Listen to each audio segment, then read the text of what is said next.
Olá, pessoal! Na aula de hoje nós estaremos falando sobre o movimento sobre a produção literária do século XVI e século XVII. Mais especificamente, estaremos falando sobre o Barroco em Portugal e a literatura informativa no Brasil.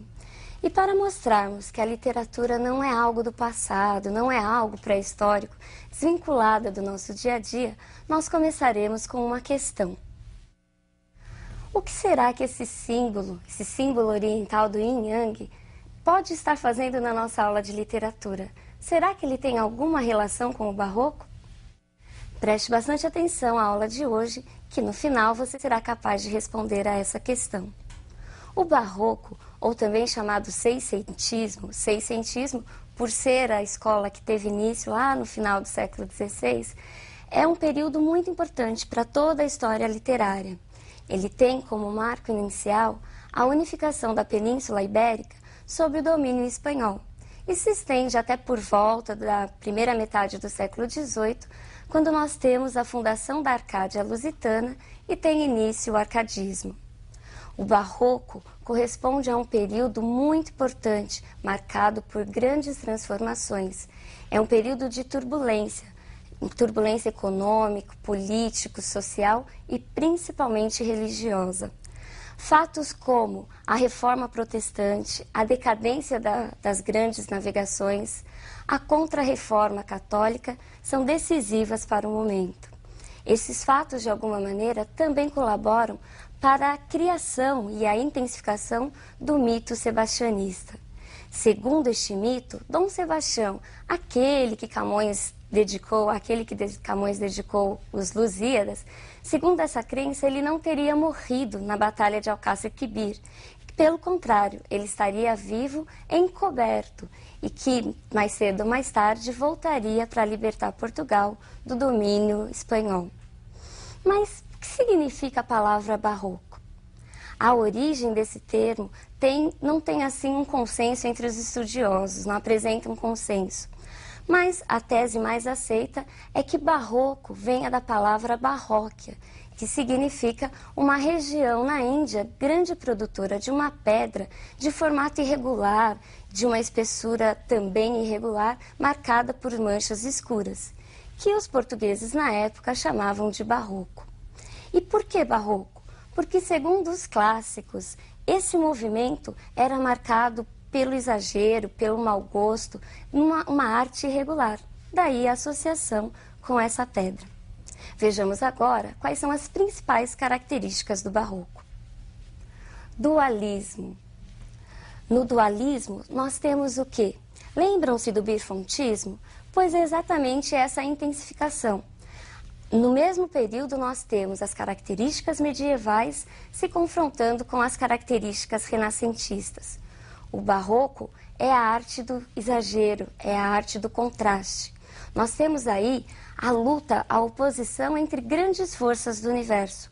Fé, razão, claro, escuro, Deus, inferno, vida, morte.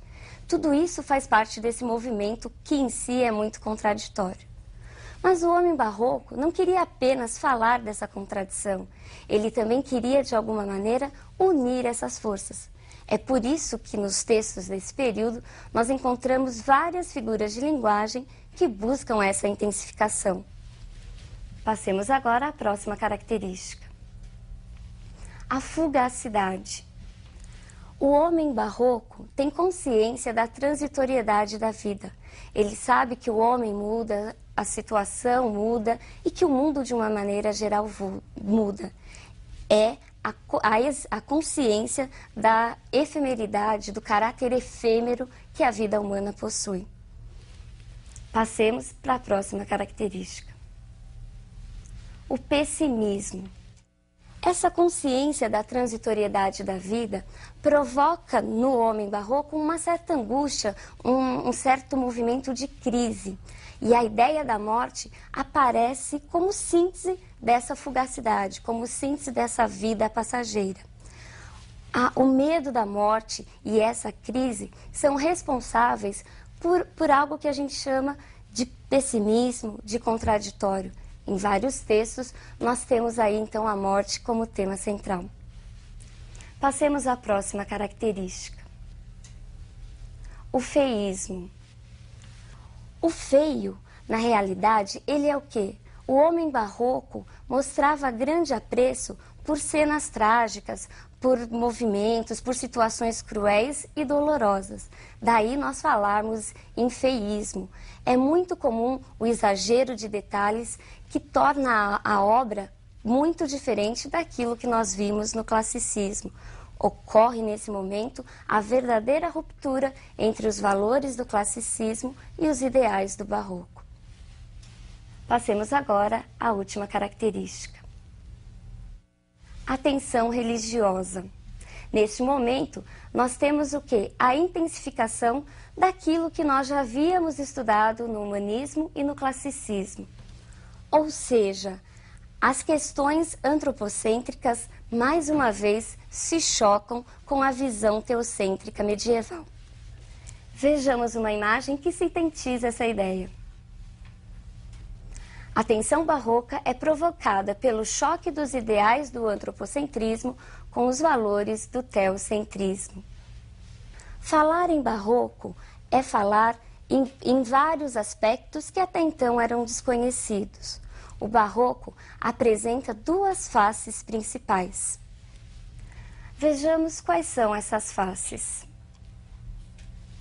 Nós temos o cultismo e o conceptismo. O cultismo corresponde ao jogo de palavras, ao jogo de imagens.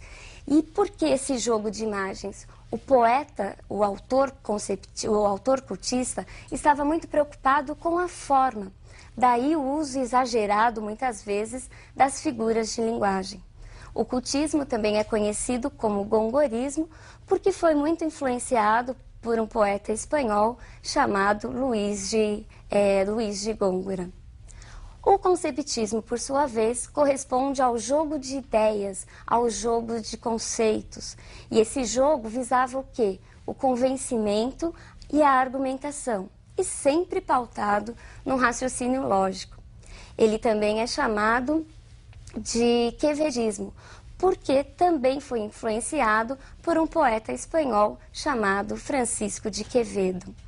Esse jogo de ideias, esse jogo de palavras, apresenta várias explicações. As duas mais plausíveis dizem respeito à primeira, justamente porque o barroco gostava dessas contradições, e a outra porque o poeta do período tentava de alguma maneira driblar aí a Inquisição, a Igreja Católica, que no período censurava e muito as produções.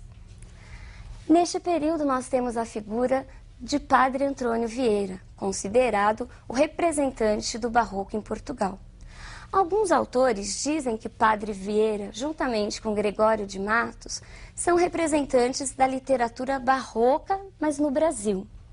Mas já outros estudos mostram que, mesmo estando no Brasil, escrevendo no e sobre o Brasil, o Padre Antônio Vieira ainda apresentava a visão do homem europeu, a visão ainda do colonizador.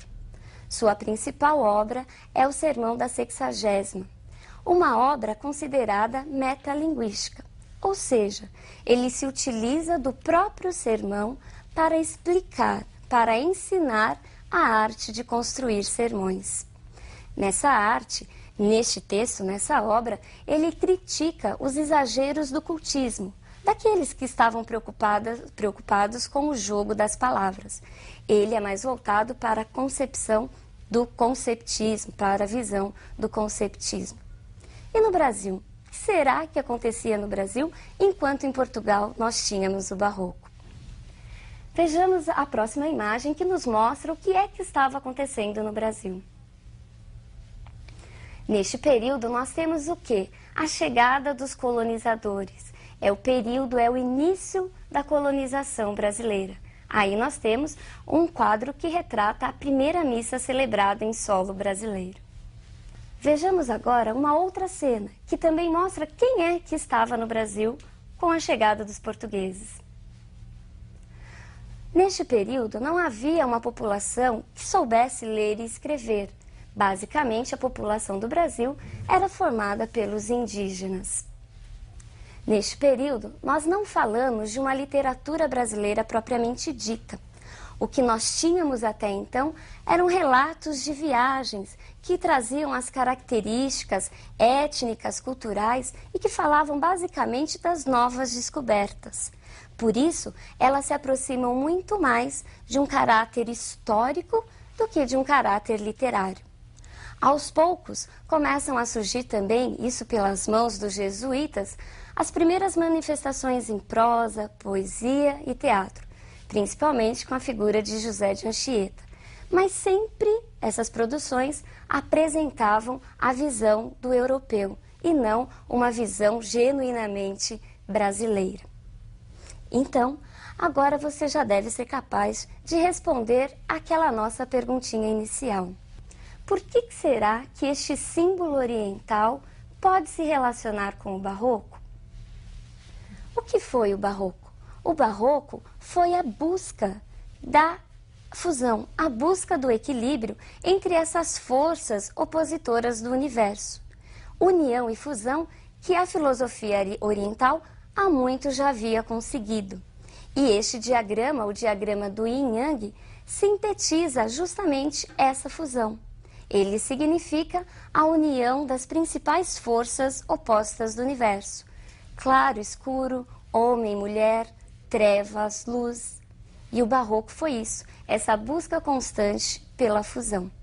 Então, a partir de hoje, toda vez que você vir esse símbolo nos brochinhos, nas roupas, nas camisetas que você usa, você de alguma maneira vai se lembrar das principais características do movimento barroco. Falar em barroco em Portugal é falar em Padre Antônio Vieira e é falar da literatura informativa ou da literatura de viagem que estava acontecendo no Brasil. Aproveite então este símbolo e guarde essas características. Por hoje é só e até a próxima aula.